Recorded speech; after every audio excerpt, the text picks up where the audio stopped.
président de la République a animé son dernier meeting vendredi matin au stade Ali Timité de Bondoukou. Le président Alassane Ouattara a dressé un bilan partiel de ses actions dans le Zanzan. Il a aussi annoncé les projets à venir avec à la clé un appel à l'Union des Ivoiriens pour rebâtir la Côte d'Ivoire. Viviane Aïmé. 4 jours d'une tournée sans repos dans le Zanzan, où il s'est rendu dans 10 localités, a tenu 9 meetings, accordé de nombreuses audiences jusque tard dans la nuit. Ce vendredi matin, c'était l'apothéose au stade à l'intimité de Bondoukou, la population reconnaissante au chef de l'État, le président Alassane Ouattara. Cette tournée du président de la République va, à n'en point douter, véritablement lancer le réveil du Zanzan, vaste région qui manque cruellement de nombreux équipements de base. Grâce au programme présidentiel d'urgence, 7 milliards de francs ont été déjà investis pour fournir un minimum d'équipements à quelques-unes des localités, en attendant que des investissements plus conséquents soient entrepris. 43 véhicules de type 4x4 ont été offerts par le président de la République au district pour renforcer l'autorité de l'administration à travers le corps préfectoral et la police dans cette partie du territoire national. Le déploiement de tous ces véhicules a ajouté à la confiance des populations. Le chantier est immense dans le Zanzan, mais le président de la République a demandé à ses compatriotes de lui faire confiance. Je suis conscient que le taux de pauvreté est le plus élevé dans cette partie de notre Côte d'Ivoire.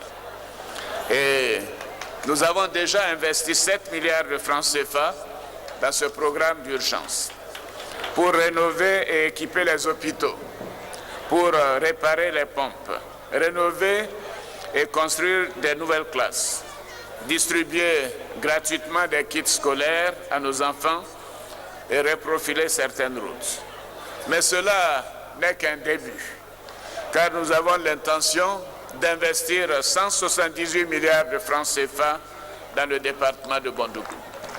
Oui, et vous pourrez me faire confiance, nous ferons cela. Nous allons aussi construire, comme je l'ai annoncé, un lycée de jeunes filles avec internat à Bondoukou. Nous allons aussi, comme promis durant la campagne, construire une université à Bondoukou. Je pense qu'en 2015, l'université de Bondoukou devra ouvrir ses portes.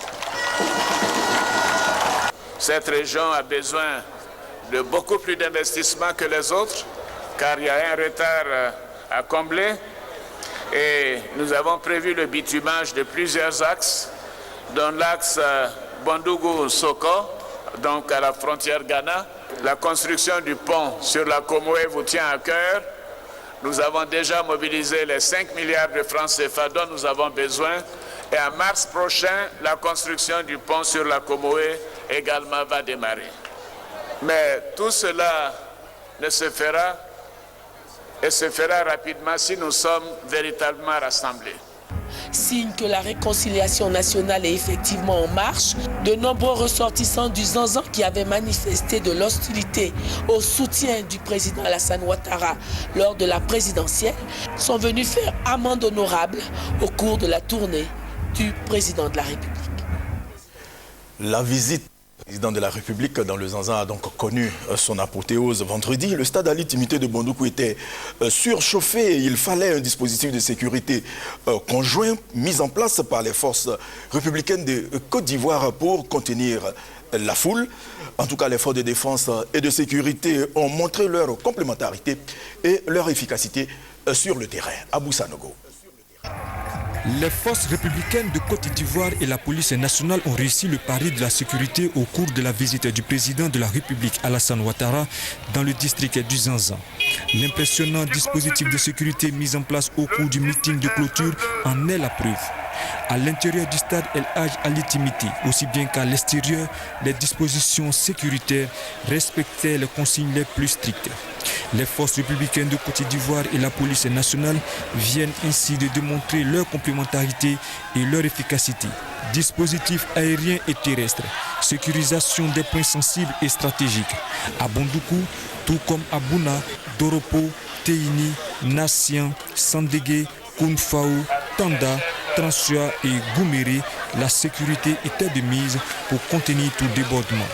Toute chose qui a permis au général du corps d'armée Soumaïla Bakayoko, chef d'état-major général des forces républicaines de Côte d'Ivoire, assisté des généraux Gervais Kwasi Kwaku, commandant supérieur de la gendarmerie nationale, et Bredou Mbia, directeur général de la police nationale, de féliciter l'ensemble des personnels de défense et de sécurité pour tout le travail accompli. Nous saluons l'effort qui a été fourni par l'ensemble de toutes les forces qui ont travaillé la main dans la main, comme appartenant à une seule force, tant ils étaient imbriqués les uns dans les autres, chacun jouant sa petite partition, mais l'ensemble contribuant à la sécurisation parfaite de la visite.